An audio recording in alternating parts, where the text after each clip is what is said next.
gone so long, there's a bunch of new stuff on this YouTube that I guess I can look at. I don't know, I'll get to it eventually. Oh, I have been gone for a long time. And many of you might not even know that I'm live right now, because I never even got a chance to tell you. That's okay. I am trying to get back into a semi-normal routine, and I'm moving very slow today. But I also am realizing how behind I am with all sorts of life stuff, and I might have to travel to Illinois at the beginning of June. So I am putting it out there now before I start with Edgar Cayce stuff. And I'll just kind of babble for a minute to see if people can come in. I'm realizing, at least towards the beginning of the summer, with a lot of us being late with our gardening because of the weather and life, and late with stuff, and so much, that a lot of the videos that I will do, hello Miss Monica, a lot of the videos I will do are going to probably end up being sporadic.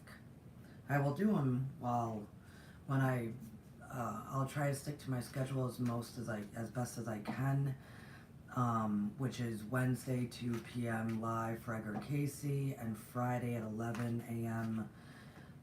Eastern Standard Time for Emerald Tablet stuff, Hermetics. I will try to stick to that as best as I can. I am moving slow. I had that big event, and we'll talk about it some. And because some of what goes on will be apropos to what we're talking about today. And then also our beloved Cayce, who's a part of our Patreon community, was staying with me for a week. And, different schedules. Hello, Miss Seeker. I see you, Shelly. Thank you. So it was a lot of sightseeing, doing this, just schedule off, people on vacation. Also, my stepfather this past Monday had a pretty big surgery, and he's fixing to turn 80 and has really bad COPD. He is not exactly out of the woods yet. I spoke to my mother last night, so I would love prayers from this community to go to. You can just use the name Al, the energy knows. And also for my mother, Victoria. Because as I was saying last night, she's like, yeah, keep sending love and light, keep sending positive energy. And she kept saying to him, I said, and also for you, and also for you. And she wasn't catching on. And I was like, you're so selfless. Also love and light to you. You're going through this as well, Mother. So lots has been going on, guys. That's why I've been absent. I haven't even been able to post stuff from the event too much. But I am here now.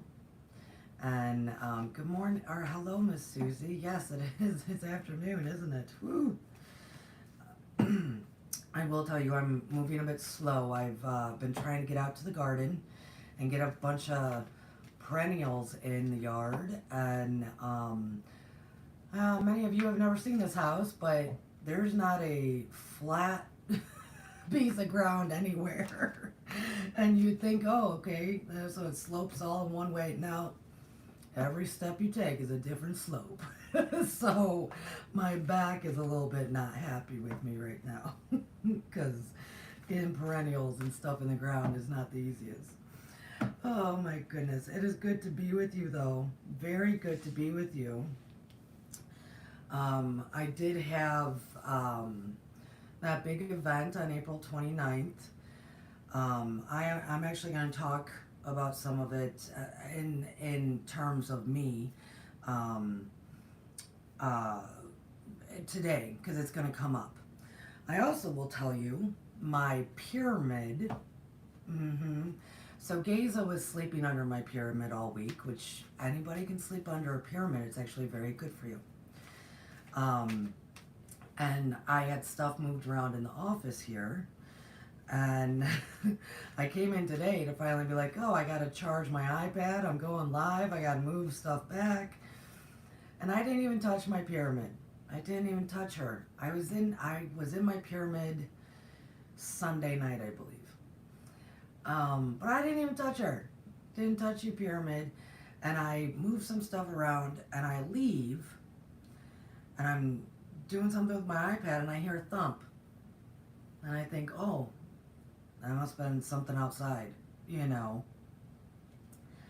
I walk back into my office for whatever, and my pyramid decided to throw the crystal on the top across the room. I know why she did that. It also is going to come up today as we get into this Edgar Cayce stuff. I know why she did that. It's not the first time. It is not spirits. Trust me. It has nothing to do with that. It'll come up later. I know why my pyramid decided to do that. So I hear you, pyramid. You know, people might think that pyramids are extremely powerful. They're the most powerful, right? They're most healing, the most energizing. They're the most protective. They are the most everything. Everything. That's why we find them all over the globe. They are the most everything for land, us, all. And man, I have definitely a relationship with mine. And yep, it decided to throw. And it wasn't just a drop, you know, like, oh, I bumped it, because I didn't bump it at all. And it happened well after I was out of the room. That I went, yep, I'm going to throw it across the room. It wasn't just a drop down and then roll. Trust me, it would have been stopped by stuff that was on the floor. No, it decided to throw that crystal across the room. It wanted to make a very big point. Oh, we'll talk about that point later on. God, I love it. Oh, man. It's always a lot of stuff here at Stars of the Morning Light. I see you too, Miss Chloe. Thank you for being here. Let's draw a card for everyone. Oh, lovely. We got the card Change, number 12, Change. I like. The frequency of change supports our ability to gracefully dance with the forever changing nature of reality, both inward and outward, so that we can appreciate the sweet release of the old and birth of the new. Oh, that's lovely. That is lovely. Oh, that light's kind of getting it. Oh, that glare is kind of getting it. I'm trying to do this without the glare. I haven't been in here in a while. Oh, it's like bouncing, its reflection is bouncing off of itself. How fascinating. Change.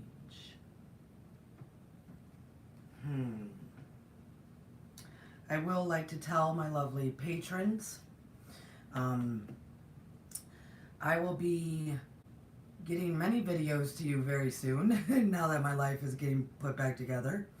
Also, this morning I went to the Akashic and I got the May collective reading and zodiac reading, because I was like, ooh, it's May 10th. I'm going to send the collective reading out to everybody here, but I will do the zodiac and give my patrons a few days early with it, because that's how they normally always get them, is they get those messages early. Also, beloved patrons, the rest of May, I do have scheduled and organized. We'll be together, mostly finishing up all the moon manifesting stuff and the pre-stuff we need to do before our summer project. Yes. And that summer project, you'll find out today why I do know what I'm doing. So, change. What a lovely card, guys. Let's hold that back up again. And we're fixing to. We are. May and June and July has a whole lot to do with that. Preparing everybody for August and September. There's going to be a lot of change, and we can do it gracefully, to let go of the old and embrace the new. The ending and the beginning at the same time. It's how it always is. That is creation. That is creation in its fullest. So, it's been a few weeks now since we were talking about Cayce, his biography aspect. It had been a while. So I did talk a little bit about because beautiful Robert and Jackie, I saw you come in. Beautiful to see you. Hello, my dear. Robert from Milky Way Soul Tribe had mentioned one evening, this was weeks ago, how Edgar Cayce would sleep on books and just retain the information. I addressed that in the last episode, but went more into the secret self stuff. So we're still kind of in his education, young years, all the moving around with the family, the loss of his best friend. I mean, there's a lot that his being picked on at school by teachers and students. And so I'm going to kind of pick it up from there, because I know I did mention in one of these videos that he dropped out of school at 15. He never finished. And even back then, graduation was a bit at a younger age than we know now. And I find it interesting that this message is at the time of graduation. I have 3 friends that their children are graduating. It's like, whoa, all at once. So, actually I have 4 friends. My goodness. Everybody's graduating. Good job, kids. You do it. Go the distance. Edgar Cayce decided not to. We're going to get into it. So, this is post his friend dying. Remember, he went and sat at her deathbed with her for 3 days. And I had alluded and said that after that, his abilities kind of went away. That's not exactly fully true. It was a conscious decision.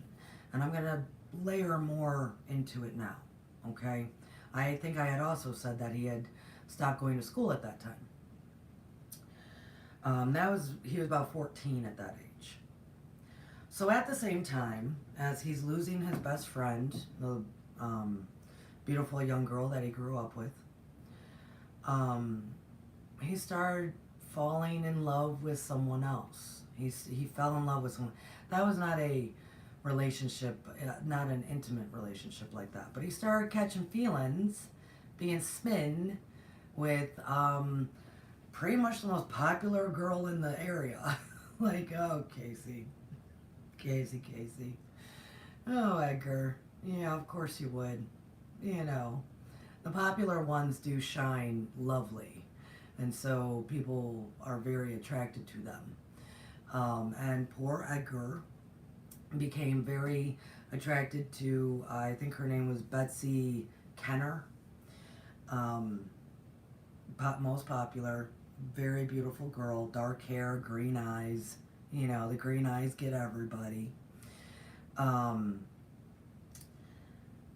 And so at church functions, because, you know, that's really where the parties happened, right? The gatherings happened. Picnics and this and revivals and all sorts of stuff. Remember, turn of the century. We had a lot of the turn of the century going on with revivals and picnics. I mean, these church events were huge, folks. I mean, my goodness. They still can be. But man, think farmers. Think everybody coming together. A huge church picnic was games, this, that. I mean, it just was massive.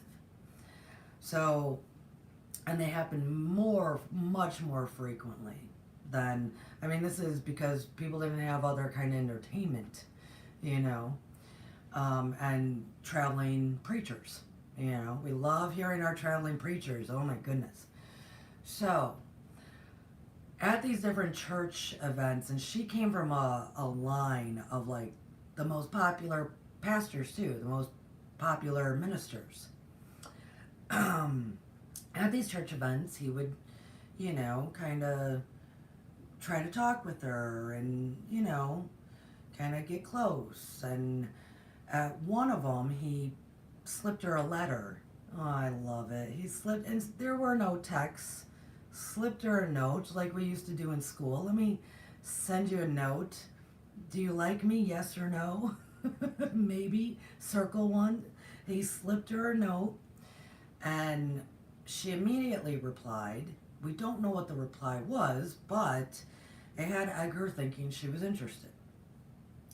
So at one of the picnics after this note, they kind of snuck away to a little grassy knoll area, more into the woods.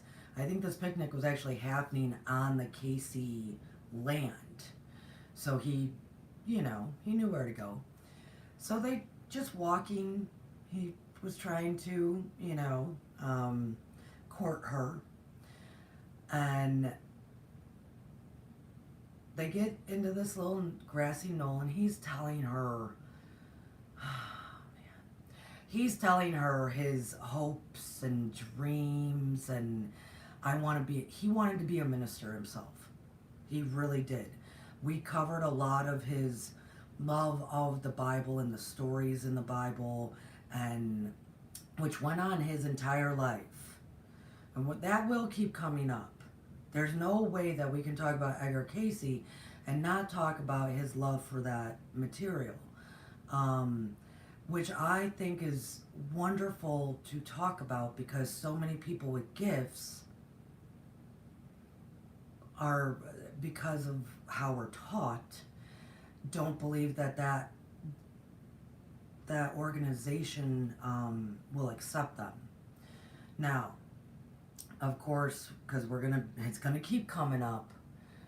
The faith of humanity and the divine can be in any form.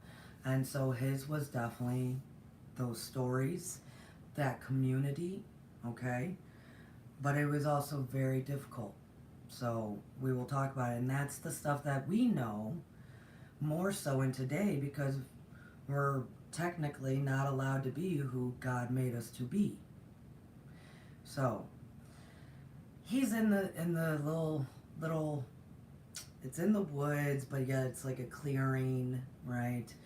And he's telling her he wanted to be a minister, like her line of family, and have a bit of a farm, to grow tobaccos and other goods, and a little garden for them. And he is spilling, he's spilling his heart. He is spilling his heart to this girl, the most popular of all the girls. Oh, Cayce, think sensitive. He was such a sensitive, beautiful person, empath. Yeah. So she started laughing, kind of, like giggling, probably out of nervousness. I'm not going to judge her too much, but she kind of started laughing, giggling, and she told him that there would be no way that she would be able to marry him. Because in her father's opinion, and the ministers of the family, Edgar was messed up in the head. And so there'd be no way. And she kind of then also informed, because then he says, why did you respond to my note that way then? I thought this was a go. Like I could start truly courting you.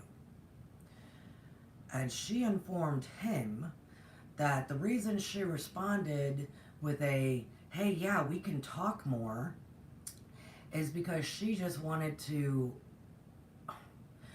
I think she didn't say the word freak, but in those terms, she just really wanted to learn more about the freak. Yeah. After he's spilling all his dreams and his admiration and love for this woman, He gets to find out there's no way in hell they could ever be together because her family would not permit it.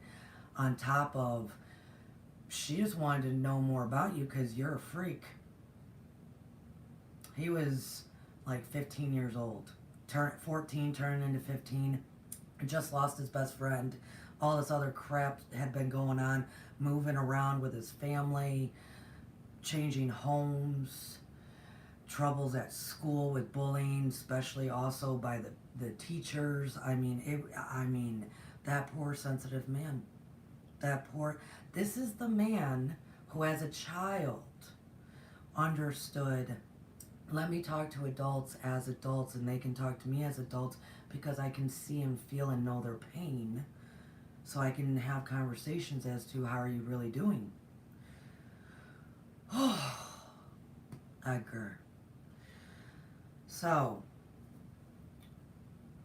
from that point on, he actually, okay, the story continues. Let me keep going.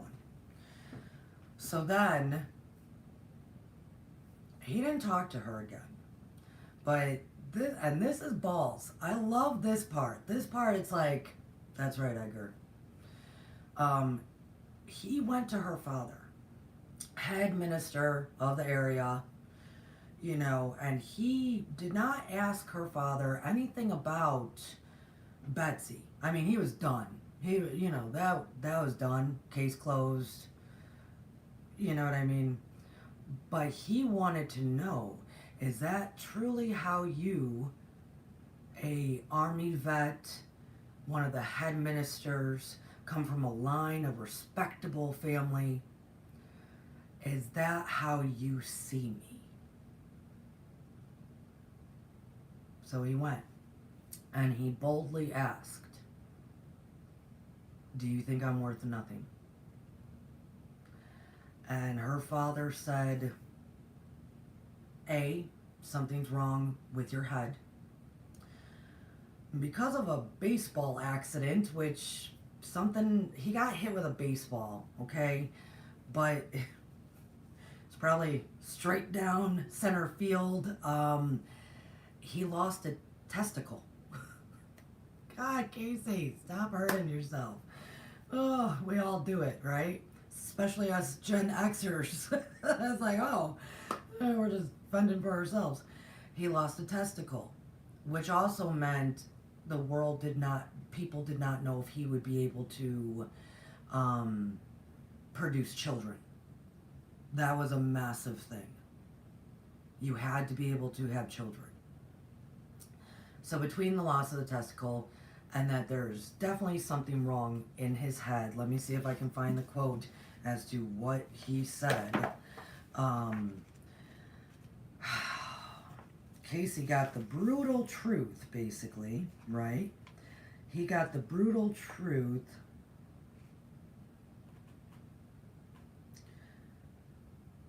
Yeah, they just kept referring to how he was not right in the head. So, and he was referred to as quote unquote like a freak. So, he got the brutal truth. We have no idea if you're going to be able to produce children. You're not right in the head. You're basically a freak. Yeah, we don't think you're going to amount to anything, so no one's assuming you will ever get married. Which back then, I mean, today's world, bring it up 100 years, because that's what we're doing in this series. Being single is now more of a choice. Being single of not reproducing is definitely more of a choice and accepted more in society. I will tell you though, as a woman that did not have children, when I was in the North, nobody asked me anything. Nobody really thought about it. When I got down here, the first 2 years of me being in the South, every woman that I met asked me if I had kids. And when I said I didn't, their initial response was, oh, you still have time. That was their, as if, because more of the religious community down here, same with Cayce, as if that was what I was intended and needed to do in life. I'm not opposed to motherhood. I think mothers are amazing. It was not my calling. I spread my love to many. And you want to talk about a helicopter mom, I would have been like a jet mom. I don't know what that I would have been. So, I also rescue animals. So, but that is a thing here. See, Chloe, no kids. That in today's society is more acceptable. Back then, not at all. Not at all. So, getting this very blunt truth about how they truly think about him in the community. It's not just bullying from kids. It's not just teachers reprimanding him because he's a crappy student and he daydreams too much and he's never focused and he's this and he's that. And he was very tall. He was always the tall, lanky kid in the class. And so he would also have to then stand in the corner almost all the time with that dunce cap and be even taller. He knew, but he didn't know it was like everybody thought he was going to be worthless. He took that very hard. Very, very hard. Which happens with young people, especially in the young adult or the preteen and teen years, if they are gifted and they don't know how to go with the norms of society because they are not seeing life that way. Very difficult. I struggled very hard.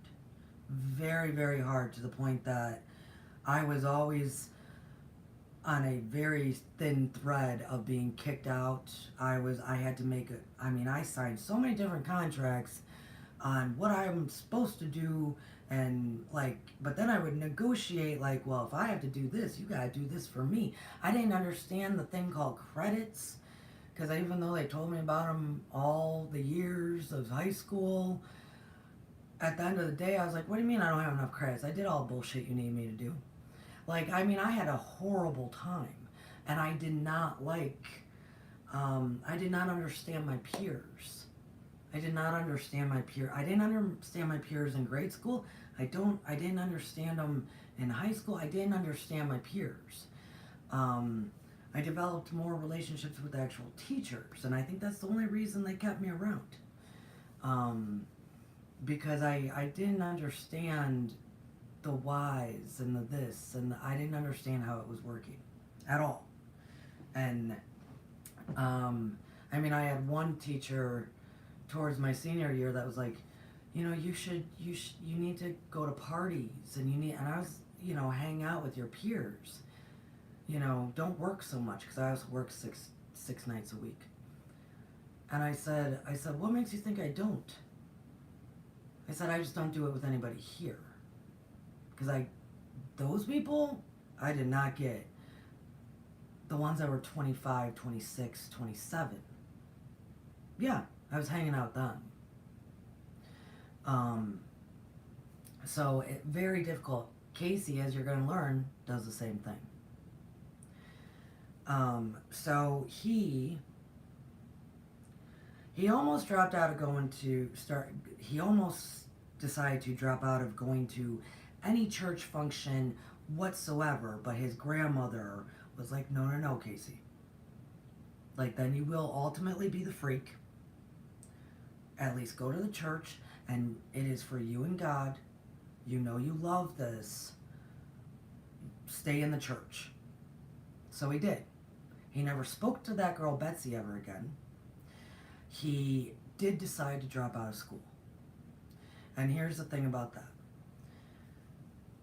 His mother and father, as he's talking to them about it, even though a businessman in town was willing to give Cayce a scholarship to continue his education post high school, he turned it down because his mother and his father, as he is the eldest,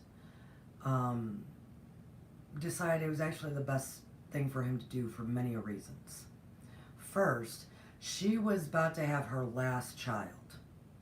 So I think the seventh one, it was going to be a girl.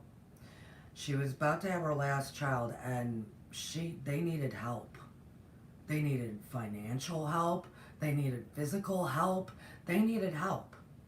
And of course his father, you know, the one that we call his father, would deny that it was about finances, and more like, no, this is good for the kid because he needs to develop a strong work ethic, and lots of work will get all that out of him, all the freak shit out of him, right?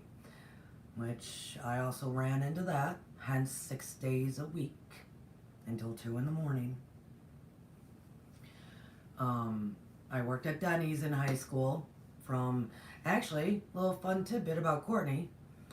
I started working at a really young age, but then I was working at Kmart, and I was the first ever in Kmart history. First ever in Kmart history to become a supervisor at 16. That's how much I worked. And then I left Kmart, and I went to Denny's for the last 2 years of high school, and I worked 6 days a week until 2 in the morning. That's how much I worked. So, because I was taught, just work it out. Just work it out. Are you angry? Work it out. Are you confused? Work it out. Do you need to recover from something? Work it out. That was the mentality. If you are going through mental problems, keep working. If you are still going through mental problems, get a second job. Keep working it out. Yeah. So I always, for many years, was in school full time and worked full time, and I also partied full time. And is what Cayce ended up doing. So Cayce, not only did he stayed in the church because his grandmother intervened there. Good woman. He needed it. He dropped out of school, started working the fields. He worked, I think, for his uncle Edgar, the true dad, the biological dad, I believe, for extra income. Also, on top of, his parents were afraid that if he continued going higher in school, that he would not be able to hide who he was anymore. Because these kids are getting older. They're becoming educated. They're more aware. They understand what they're seeing or not seeing. Do you see? And also, that's the age where all the gossip starts.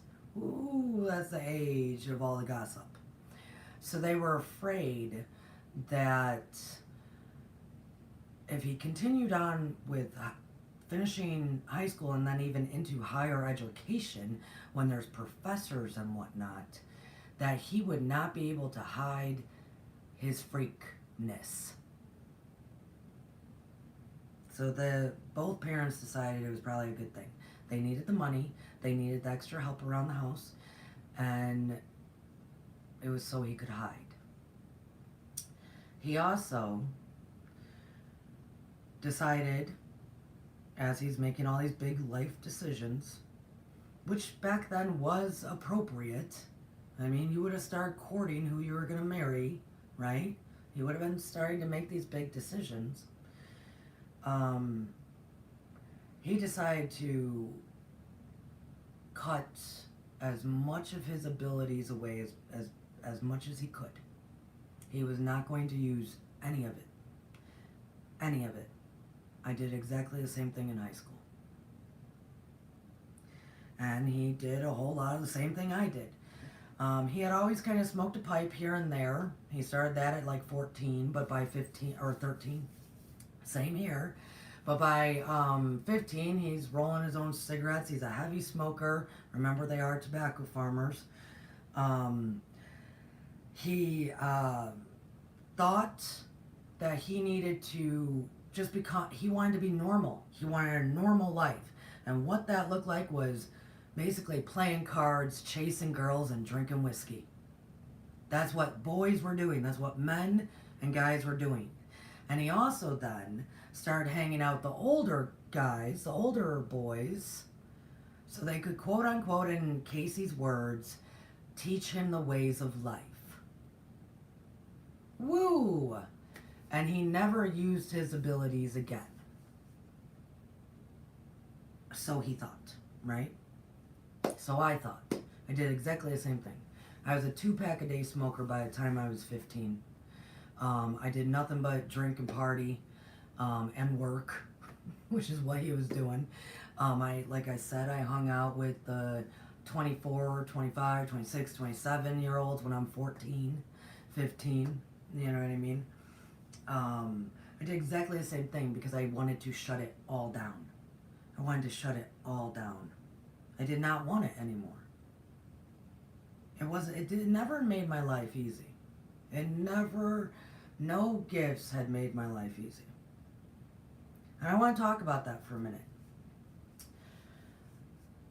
Because a lot of this curriculum and discussions we're having here and what we're going through here with Edgar Cayce is to help people as they start learning their gifts, exploring their gifts, knowing their gifts, utilizing their gifts through this grand awakening, right? It is not always easy. Not at all. So, bring it up 100 years, because I did exactly the same thing as he did. Exactly the same thing. And we'll start covering a bit more as to, okay, he's out of school, then what happens, right? We'll do that in the next episode. I want to tell everybody, though, and by the way, I also want to put in there, he was a great shot. He became an excellent rabbit hunter. I think that was him developing with gifts, you end up being very empathic many times, right? He's the kid that would stop and, talk to people and talk in adult form. He was very sensitive and empathetic and even, all of it. That when he decided to cut everything off, he became this amazing rabbit hunter to the point that he became like one of the most top local guides for people to get them out shooting and get them to know the areas and stuff. For me, what that represented, and I did exactly the same thing. I never dated. I never wanted to have relationships. I just wanted to party, work, and get it done so I could avoid anything emotional. I couldn't do it. For me, that represents cutting off the sensitive, more feminine energy that is it takes both divine and feminine within a gift set and what we have, our talents, but when you decide to cut it off, it is very masculine that has to come in. And I think that's what he was doing. So let's bring it up 100 years as I'm talking about how difficult this stuff is. And everything I just said all happened last week with me. So let's talk about it. I had the beautiful New Earth Energy Market event on April 29th. What people don't know when I say that I hold space for everyone, I very much do. What people also don't know, because I don't share this with everyone, but now the world will know. Or you beautiful stars here. I tell people my gift is sight, because it is. It is. My gift is sight, but it's not my natural gift. Can I do it? Yes. Do I have to be at a certain frequency? Do I have to be at a certain piece? Yes. My natural, what I have to cut off is telepathy. That's why my beloved patrons, $5 or $8 a month, are going to be going through a telepathy project all summer to start communicating with each other. My natural gift is telepathy. Sight is my secondary. But I've never spoken this to anyone. I'm doing it now. I'm a little bit nervous. I'm a little bit nervous to let the cat out of the bag. So when I do big events like this, and I open myself fully so everyone can receive and everyone can kind of latch on and do their job right and do what you need to do, beautiful sunshine. I also know everybody's stuff. By the time I was 10 years old, knowing my gift and understanding it, I started referring to myself, no one else, but I referred to myself as the keeper of secrets. Because I keep everyone's secrets. Because I can hear what's in everyone's head. Unless I shut it down. It takes masculine energy to do that. Hence, Edgar Cayce, he's now an amazing shot killing rabbits. He had to shut it down. He's out in the woods all the time. He had to shut it down. He had to become he's chasing girls, playing cards, and drinking whiskey. He had to shut it down. Hanging out with older boys to show him the way of life. Right. He wanted to shut it down. So, when I do these events, normally I'm shut down. I can do it naturally now. So like if you and I were sitting around talking, it's not like I'm reading your thoughts. But if I open myself, that is my natural state of being, is to read your mind. It is not a superpower, by the way. It is not fun. And I do appreciate all those that not too many people say, man, that's the one that they would want. They all say, I would rather fly or this or that, walk through walls. Yeah, you would. I'm usually completely, I'm not in that zone, but if I'm open, that is exactly what happens. So when I do big events like this, by usually the 4 o'clock hour or so, I am hearing everyone's thoughts. Everyone walking through the door, everyone in that room, everyone doing everything. I start spinning kind of. I start having to pull back into a corner just to see what's going on. And, I go outside a lot and smoke my cigarettes because I do still do that. Not like I was when I was a kid. Part of also we're going to talk about that. That's the one reading Cayce ever did about himself, was about smoking cigarettes. It's very interesting. So, I use it to get away from everyone. Because if I'm open for people to receive the light, I now am fully open. And that is my natural state. It is not fun. Humanity is not there yet. Humanity is still in competition, greed, pain, many things. Many things. So normally, and this also is going to explain to you all why I've been gone for a while. Normally after something like that, and this is why one of the lessons that we're going to be talking about even more extensively with Cayce is why when you start developing your gifts, you also have to find your tribe. Because you have to have people around you that know how to help. And my husband knows how to help me. But I also had a house guest. Normally after a event like that, and I'm taking all of it in, and I'm holding everyone's secrets. Normally, I take 2 days to basically lay in the dark with no noise. 2 days. And then at the end of that 2 days, I sob and cry like a baby and I get rid of all of it. It's all transmuted alchemically and emotionally, and I get rid of it. That is my normal process. That is my normal, because I'm a keeper of secrets. That is my normal process. Because I also do feel it all. That's part of what Cayce was going through. Because he wanted to stop the feeling as well. It takes the masculine energy to do that. I did not get an opportunity to do that. I did not get an opportunity to do that after the event. Because I had a lovely house guest who was also sleeping under my pyramid, so I never even got to do that. This is not a bad thing. It was just different for me. I will tell you though, because then it was like, outings and going to different, visitor places and stuff like that. You know, you're seeing the land, seeing what's out here in this area, and we were very active, let's say. By Wednesday, because I never got to release the secrets, I never got to release it, on top of all the activity, it got very loud in my head. It got so loud in my head, very loud, that Friday we were having kind of a going away party for that friend and people coming together, a little bit of an after party for the event.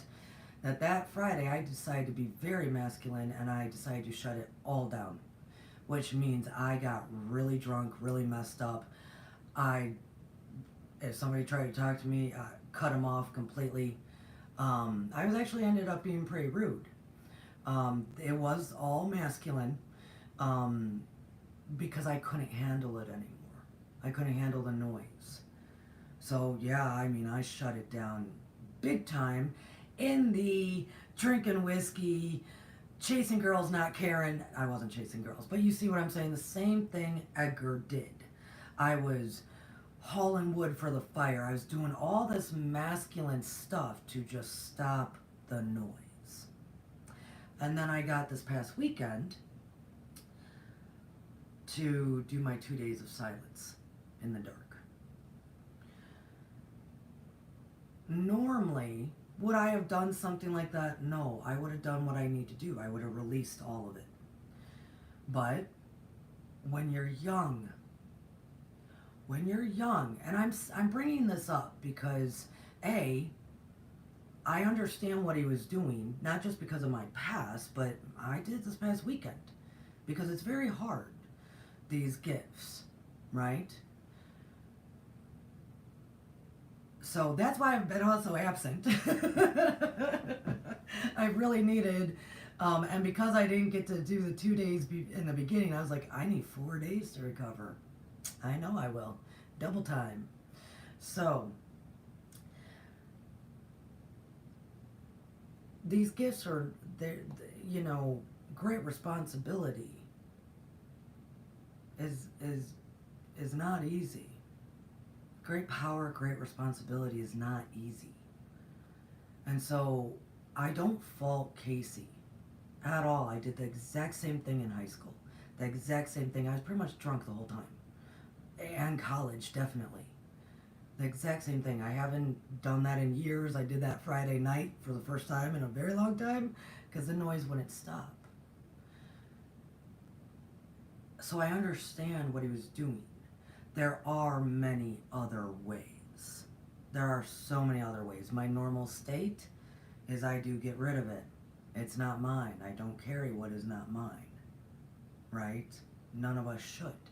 We cleanse ourselves. We do all the alchemy that needs to happen. There's many, many practices, and join us on Patreon because those are the people that are going to be getting those kind of lessons on how to really handle this stuff. I just never got a moment of space and time to do that for myself. So I reverted back to what Cayce had done, what I had always done. I'm going to get really effed up. I'm going to get really effed up so I don't have to handle any of this anymore. So unfortunately, that's what he did. It's what he chose to do for a period of time. It's what I chose to do. It's what a lot of people choose to do. And unfortunately, if you ever go into any kind of recovery situation or you just know people that have maybe substance problems or this and that, I can guarantee you, out of any recovery place, I would say 97% of the people in there are gifted, are extreme empaths of some kind. They learned their coping skills that way to stop it. Cayce started going down the same road. We don't have to. My patrons are going to learn so much as to how to prevent that while we develop our beautiful gifts. But that is what happened while in my absence. I'm not ashamed of what I did. I did, in that moment, kind of a survival. It had gotten so loud. I'm not ashamed of it. Have I done anything since? No, I took care of myself. That's what we do. We do the self-care. And through the change, let's read this card again before we get into our other book. 12, change. The frequency of change supports our ability to gracefully dance with the ever-changing nature of reality, both inward and outward, so that we can appreciate the sweet release of the old and the birth of the new. So as we change and develop our gifts and keep learning from Edgar Cayce's life, what to do and not to do, and we learn tidbits and things here and there, we can change with grace of letting go of the old and embracing the new. I've done it a million times over. A million times over. And the greatest thing about change is it doesn't judge you. Change doesn't judge you if you default back into an old behavior for a moment. Or you decide, I need to be a little bit more masculine today if you are a feminine nature. Or vice versa. If you are a male that needs to cry, cry, cry, and be in your feminine zone because these weeks have been rough. It is all for change. It is all for the good. And change does not judge any of that, so why shall we? Let's go into our secret self. How is everyone doing?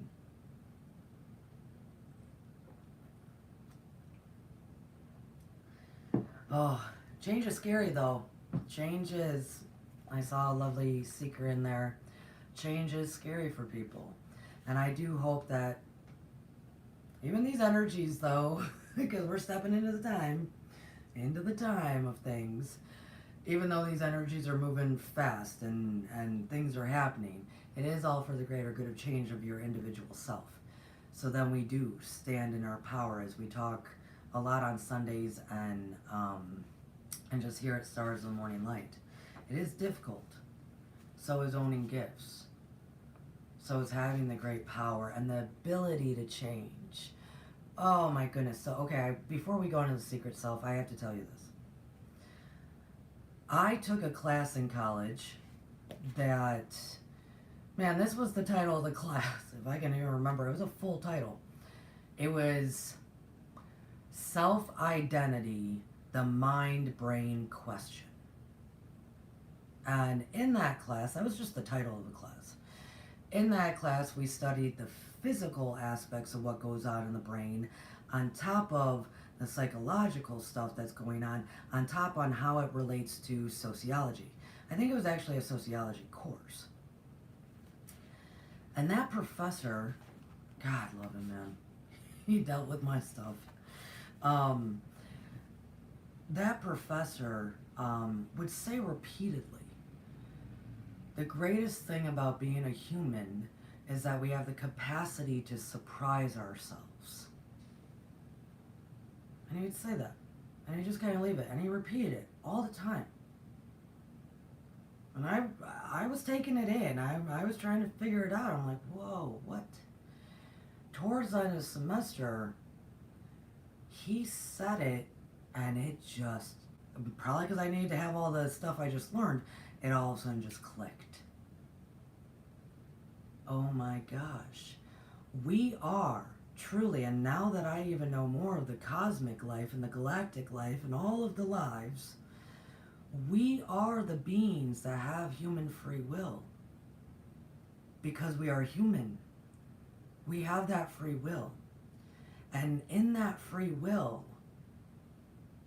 we have the capacity to surprise ourselves. So if we've been going right our whole life, I'm just going to turn right. I'm just going to turn right. I'm going to do what people expect me to do. I'm going to do what I'm going to just pay these bills, which means I'm going to do this.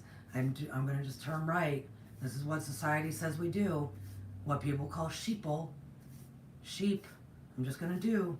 I'm just going to do. I'm turning right. That's what we do. We're walking in that right circle. We're just going this way. We are the only species, the only beings I can wake up one day and say, you know what? I don't think I'm going to turn right. I think I'm going to take a left and see what happens. We're the only ones that can surprise ourselves. And that is a miracle of the human. I love it. I love it. And that is change. So, going into Edgar Cayce on the secrets of the universe and how to use them in your life. Whew. All right. Remember in this, we've been talking about the secret self is that soul self, that psychic self, the one that chose to be here self, the one that has an actual job and purpose to do, that they talk about finding in this material. Opposed to the known self. I just revealed so much about my secret self to you all. I allowed myself to be vulnerable and to reveal that. Because I will tell you as well, when people, like with Edgar Cayce, know of your actual gifts, it freaks them out. Especially if you have one like that. It freaks them out. Every time I have to tell someone, I say, but I'm not doing that right now. I'm not reading your thoughts. When we sit around having coffee or a girl's day or whatever's going on, I'm not doing that. I have to reassure them every time. Every time. Because nobody wants somebody inside their head. And remember, all things are actually based on permission. All things are really based on permission. So if I don't give myself the permission to do that to another, then it doesn't happen. Right? So, the known self is who everybody knows. That's the person that turns right all the time. That's the person who is at the grocery store, in the car, at the job, at the this, at the family functions, not talking to anybody. How everybody knows them. Oh no, my battery's going very low, guys. Hold on. I was afraid that was going to happen. Hold on.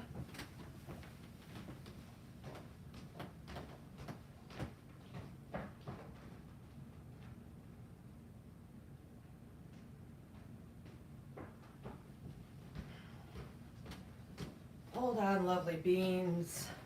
I was hoping I had enough. Let me plug this in. Hi, that's my hand. I was hoping I was going to have enough, but clearly I don't. So I'm getting rid of that light. I'm plugging this back in. All is well in the world. We are live. We are compassionate. I really, when I started, I went, I don't know if I got enough juice to do this. Because I had forgotten to plug it in all week. Yeah, that's what I was doing. So thank you for that lovely moment of allowing me to do that. So, we're talking about the secret self, the known self, and finding how to communicate with the secret self. Finding that so-called thing we call purpose, the job we came to do. How to recognize the secret self. Soul guidance presents itself differently to each person. Some experience it through the emotions in meditation, but an altered state of consciousness is not prerequisite to guidance for yourself or others. I want to remind people, they just said that. So some do find it in meditation. Meditation is good for so many aspects. I do say it's one of my pillars. Meditation and gratitude builds your triangle, right? Builds your pyramid. Meditation and gratitude is the foundation. But when I'm talking about meditation, that's everyone should do it.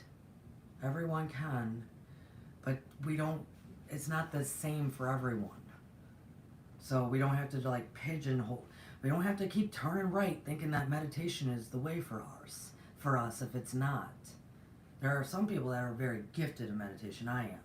There are some people that it is extremely difficult for them, but to sit in silence or go for a walk in nature, there you go. It is not a prerequisite for guidance for yourself or others. Meditation is not a prerequisite.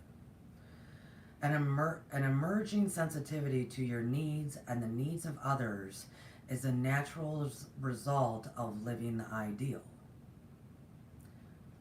Within that ideal, which they kind of are relating that to more of your purpose, but your ideal shows you your purpose, right? The emerging sensitivity to your needs and the needs of others is the natural result of living the ideal. The words psychic and intuitive are interchangeable throughout the Cayce readings. You may feel hunches, intuitive nudging. Acting on these feelings is one way of beginning to distinguish between true intention and mere anxiety. My patrons have learned a lot about this, and they keep learning about it with our moon manifesting stuff, that to identify what our true intentions are is not so easy. It's based on the needs and cares for you and others. Not so easy. And also, when they say psychic and intuitive are very closely related, and Cayce interchanges them all the time in his readings, it's because they truly are. I teach classes that you can start developing more of your psychic ability by using your intuition, and or take someone like my husband. He works on nothing but intuition. He's a double Cancer. That's all he would work on. But his intuition is very mighty because he's the grand ocean and feels everything. When I would use my psychic abilities, his intuition's more spot on a lot of times because it's his ability. So the two are actually very interchangeable. A lot of people question that. They think they need to level up their intuition oftentimes, when maybe they just need to expand. It's not always leveling up your intuition or leveling up your skills. It's an expansion of your skills. So if intuition is already a part of your guidance, develop the expansion of that. It's the same thing. And I will tell you, certain zodiac signs, certain people, certain empaths, that is what they are more greatly, profoundly gifted in, is in the power of their intuition. That is more bold than can be more beneficial than psychic, right? I often ask my husband, what's going on? What's going on with this? I'm too close. I don't want to know, really. So now I got to ask you and your intuition, what's going on? The secret self may present itself as a feeling in a particular area of the body, such as in the head or chest area, or it may come as a feeling during a particular time of day, such as first thing on a rise in the morning. As guidance often is nonverbal, intuition may be expressed through the arts. Oh, I love that. Journaling, doodling, all of it. An urge to draw, paint, or dance could signal the awakening of the secret self. Being drawn to a particular type of music not previously enjoyed can be taken as a secret self's announcement of its presence. That's kind of fascinating. So let's say you hear a certain kind of music for the first time, or you intuitively, I'm like, man, I actually want to listen to this. That's your secret self saying something to you, guiding you somehow. That's lovely. I think we all have those times. We all do. There's many a times that I might be driving and in my mind I go, oh, I want to go home and listen to Bach. I don't normally listen to Bach. He is one of my favorites, but that's not my normal thing. But when I'm just doing my life and something inside me says, I want to go home and listen to Bach while I make dinner. That's my secret self saying, yeah, you need that.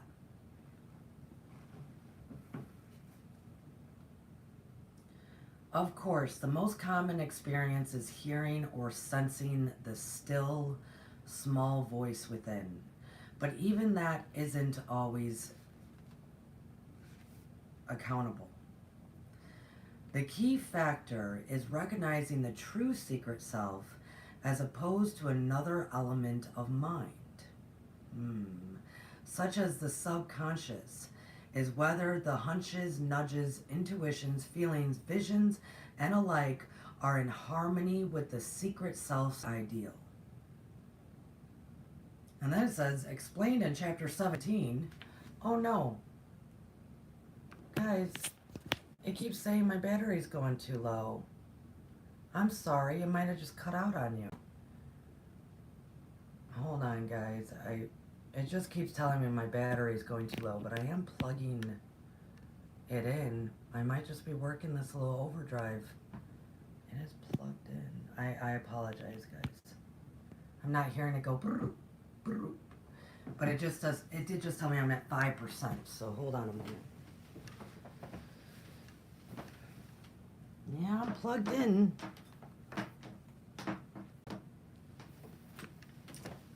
Well, I will finish reading this little section instead of continuing on, because we're almost there.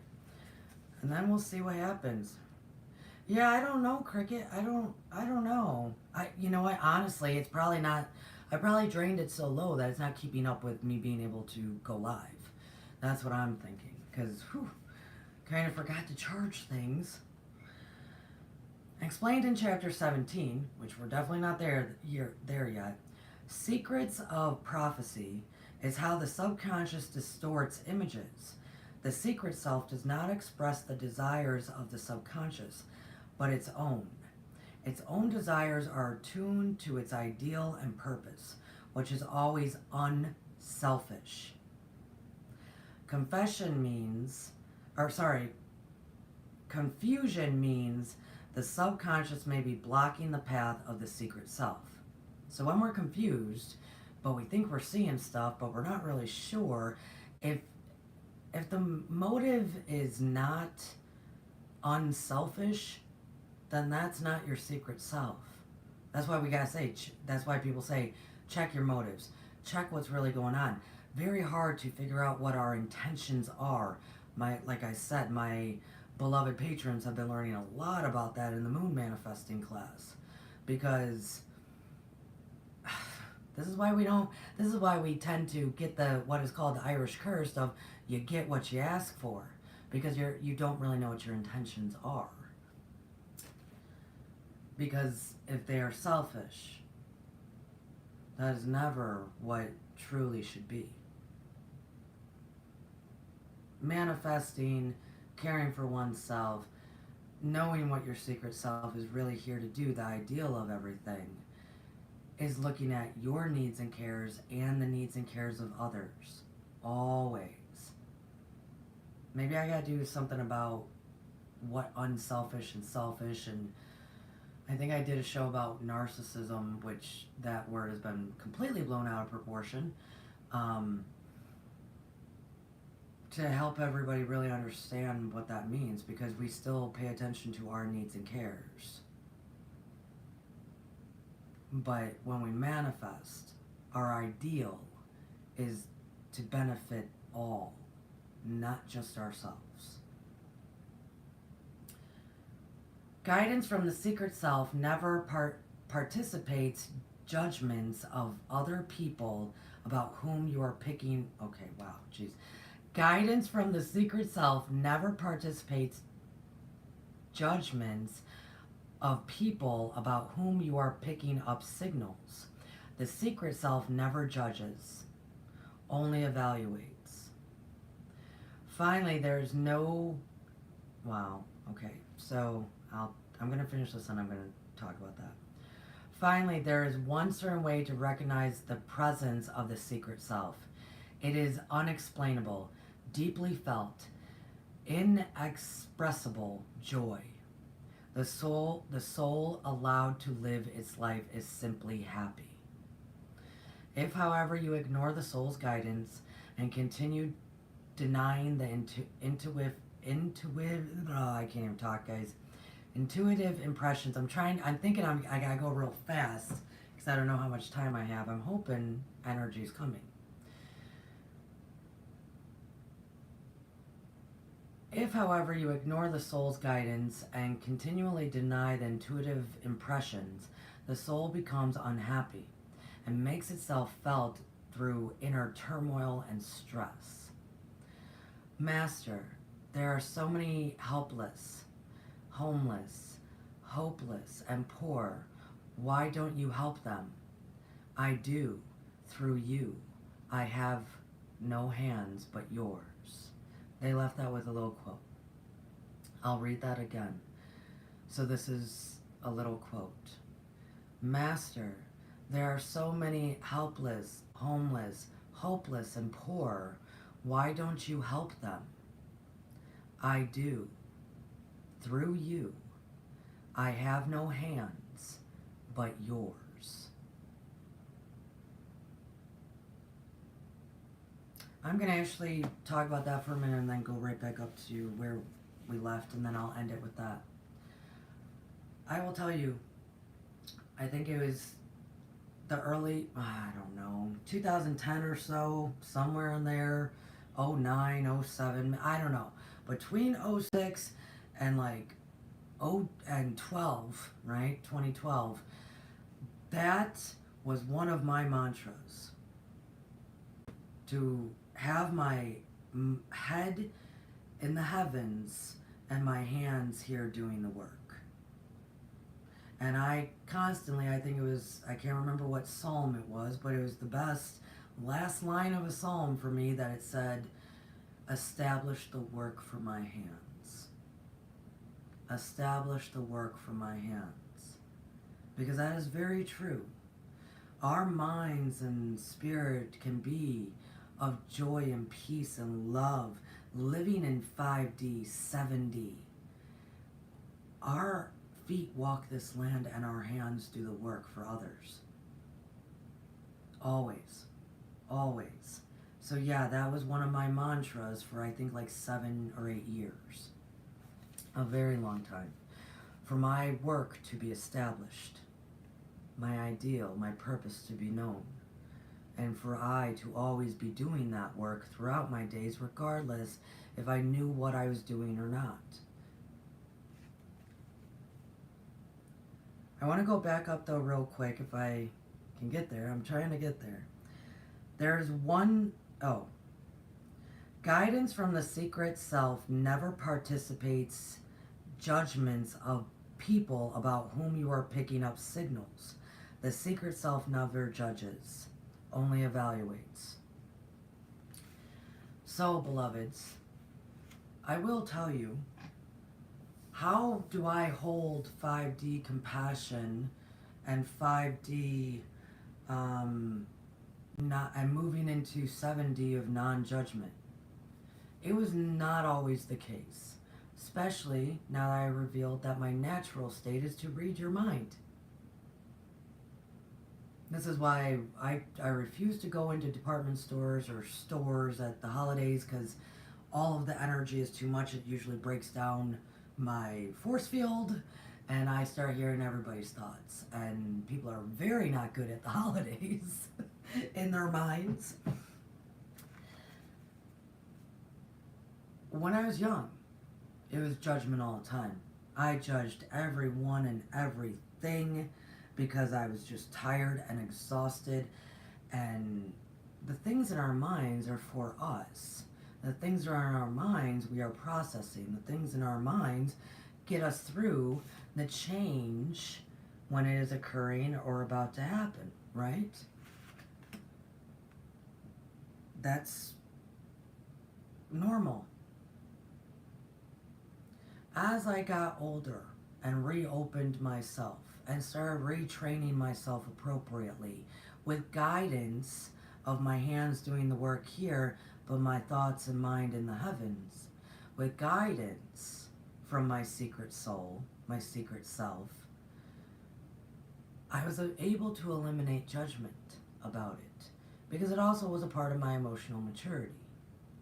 When we can eliminate the judgment of self and others and hold the compassion, knowing being a human is not easy, that is your doorway, your gateway further in higher consciousness. That is why my pyramid threw that crystal across the room. Because when I was in here moving stuff back in order to do this with you today, my mind was not on gratitude.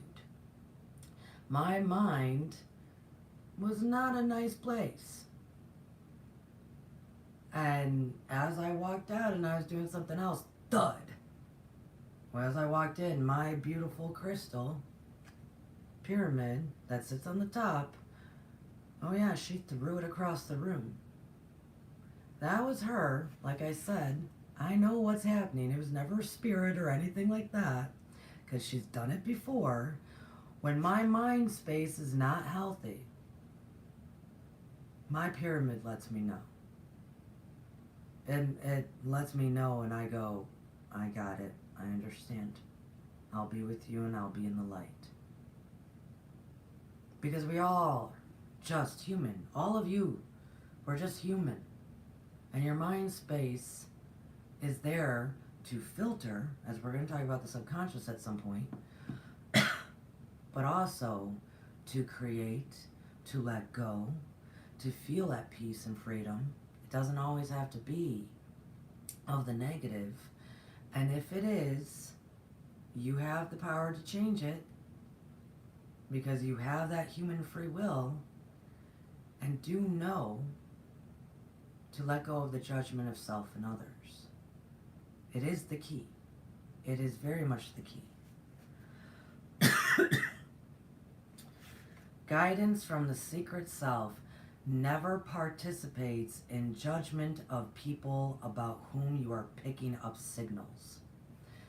It never judges those that you are feeling their energy, hearing their thoughts, seeing what they're doing, any of it, any of their signals. Your secret self does not judge. And so it does not judge yourself either. It does not. The mind and the subconscious, they are tricky. They're tricky mind fields, right? The secret self never does that. And it is true how they ended it. Joy, happiness, that is closer to your goal than anything. Closer to your ideal than anything. What brings you joy is for you and you alone to use as you establish the work for your hands. So, I love you guys so much. That is why my pyramid threw that, by the way. I know it is. Because she does it every time when I've been a little bit not so great in my head. And honestly, partly is because I've missed you all. If I'm not doing my job, when I'm not doing what is in my hands, what I have established, what is established for me, I do get a little bit cuckoo in the head. I do. I get a little bit ungrateful. I get a little bit off balance. So, lovely pyramid threw that to remind me, you don't bring that energy into your job. That's not what you do. And I went, you're right, pyramid. Thank you. Thank you. I am all now going to be put back together again. And I got to be with you, lovely beings. Whenever you catch this, whenever you hear this, you are the change. You are the surprise. So I love you all so dearly. I am going to cut you loose because who knows if I'm getting energy or not. Thank you all who coming in the chat. Continue to talk amongst each other. I've spoken about the Patreons a lot today. consider joining us, because this summer it'll be smooth and graceful into the change of developing telepathic abilities and learning how to manifest as well through those. So join us. It's either $5 or $8. You know, for those that can only afford 5, they do 5. For those that can kind of take care of some of the balance it out, they do 8. So I love you all so dearly. Thank you for all being in the chat. Consider joining us at Patreon, Stars of the Morning Light. I sincerely am the only Stars of the Morning Light.